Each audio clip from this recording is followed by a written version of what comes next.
So অঙ্কটা দেখো, এখানে বলছে 5 কেজি ভরের একটি ব্লক 30 ডিগ্রি কোণে আনত একটি অমসৃণ তলের উপর রাখা আছে।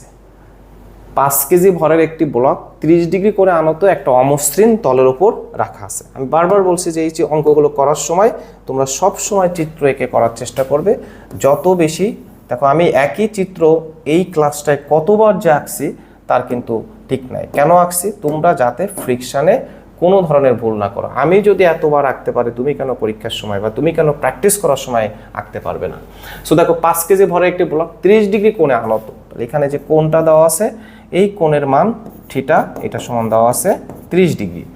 অমসৃণ তলের উপরে রাখা আছে। ব্লকের মধ্যকার ঘর্ষণ গুণাঙ্ক এটা দেওয়া আছে 0.2। এখন বলছে তল বরাবর নিচের দিকে নামার সময় ব্লকের ত্বরণ কত। তল বরাবর নিচের দিকে, যে এখানে যে ব্লকটা আছে, এই ব্লকটা নিচের দিকে নামছে। তো নিচের দিকে কেন নামছে? যে নিচের দিকে কেন নামছে? নিচের দিকে একটা তল যদি, একটা ব্লক যদি এখানে আনত তল বরাবর রাখা হয়, তাহলে কিন্তু এই এমজি সাইন থিটার কারণে এর যে ওজন এদিকে এমজি, আর এই দিকে কিন্তু থাকে তার এমজি সাইন থিটা। এই এমজি সাইন থিটার কারণে কিন্তু বস্তুটা আনত তল বরাবর কোনো বল প্রয়োগ না করলেও সে কিন্তু নিচের দিকে নেমে আসে। তো এখন আমার এখানে বলছে যে তল বরাবর নিচের দিকে নামার সময় ব্লকের ত্বরণটা কত। তল বরাবর নিচের দিকে নামার সময় ব্লকের ত্বরণটা কত। যেহেতু ব্লকটা এমজি সাইন থিটার কারণে নিচের দিকে আসছে এবং এর উপর যেহেতু কোনো বল প্রযুক্ত হচ্ছে না, সুতরাং মানে বাইরে থেকে তুমি নিজেই কোনো বল প্রয়োগ করছো না, সুতরাং বস্তুটা যেদিকে গতিশীল তার বিপরীত দিকে যে বাধাদানকারী বলটা কাজ করে সেটাই কিন্তু তার ফ্রিকশন। তাহলে আমরা এখান থেকে কি লিখতে পারি? আমরা জানি নিট ফোর্স, আমরা একটাই ফর্মুলা জানি, নিট ফোর্স সমান প্রযুক্ত বল। যেহেতু বস্তুটা নিচের দিকে আসছে, দ্যাট মিনস এখানে প্রযুক্ত বল হচ্ছে এমজি সাইন থিটা মাইনাস বাধাদানকারী বল, বাধাদানকারী বল কিন্তু এফ। এই এফ এর মান দেওয়া নেই। সো এই এফ সমান আবার কি? এফ সমান mu by R. That means এই যে তলের যে অভিলম্বিক প্রতিক্রিয়া বল তলের সাথে লম্ব, এইটার এইদিকে যে কোণটা সেটা আমরা জানি এমজি কস থিটা। অর্থাৎ এখানে যে এই মিউ ইকুয়াল টু, মিউ এর মান দেওয়া আছে, বাট আমরা এখান থেকে এফ এর মানটা কিন্তু বের করে নিতে পারি। কিভাবে বের করে নিতে পারি? যে আমরা জানি mu equal to F by R, F by R, R সমান এমজি, আর সমান M G cos theta. That means দেখো আমরা এখান থেকে এফ এর মানটা পেয়ে গেলাম, F equal to mu M G cos theta. এখানে আমরা মানটা বের না করে আমরা একবারে যখন বসাবো তখন এখান থেকে বের করব। সো এখন খেয়াল করে যে নিট ফোর্স, নিট ফোর্স এটা সমান M A MG sine theta. আমরা ওকে মানগুলো যদি উপরে বসাই, আর এফ এর জায়গায় আমরা লিখতে পারি মিউ এমজি কস থিটা।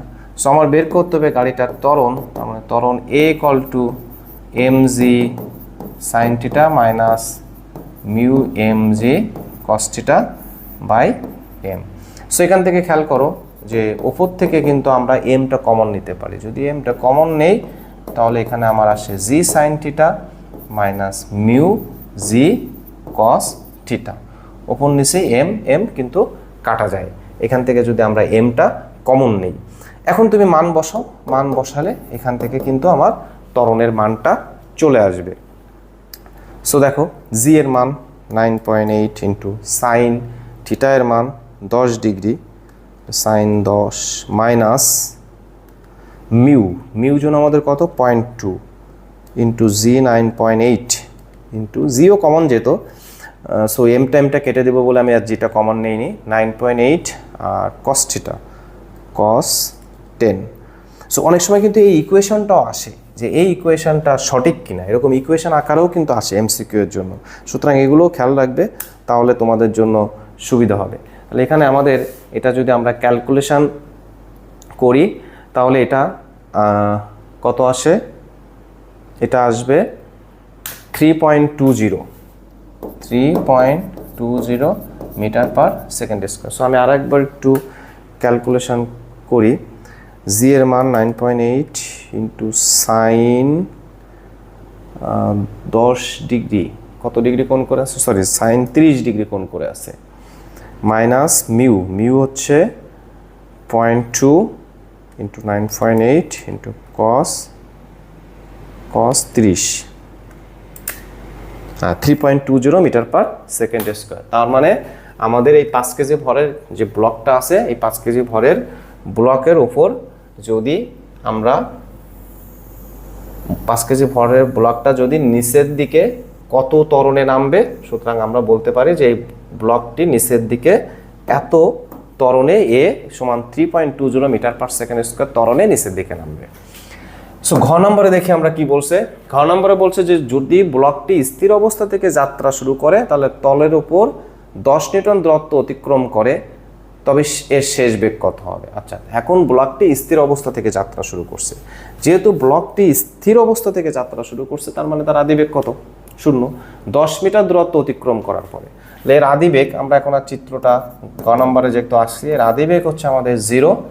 এর ত্বরণ একটু আগে আমরা বের করছি, ওই ব্লক বরাবর এর যে ত্বরণ সেটা আমরা বের করছি 3.20।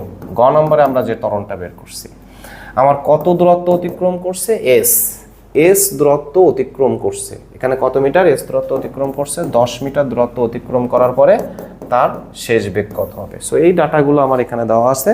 সো আমরা নিউটনের গতির যে চতুর্থ যে সমীকরণ আছে V square equal to U square, দেখো এই টাইপের আমরা একটা এমসিকিউ কিন্তু একটু আগে পড়ছি। তাহলে আমরা এখান থেকে ভি স্কয়ার ইকুয়াল টু লিখতে পারি 2as, যেহেতু আদিবেগ 0 তার মানে আমরা লিখতে পারি V equal to √2as। So 2a আমাদের বের করছে আমরা 3.20, আর s আমাদের কত দেওয়া আছে, s 10 metre.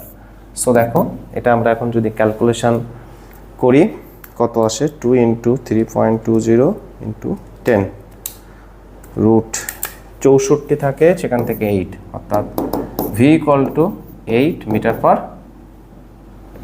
Per second, 8 meter per second, অর্থাৎ 10 মিটার দূরত্বে গাড়িটার বেগ হবে এত।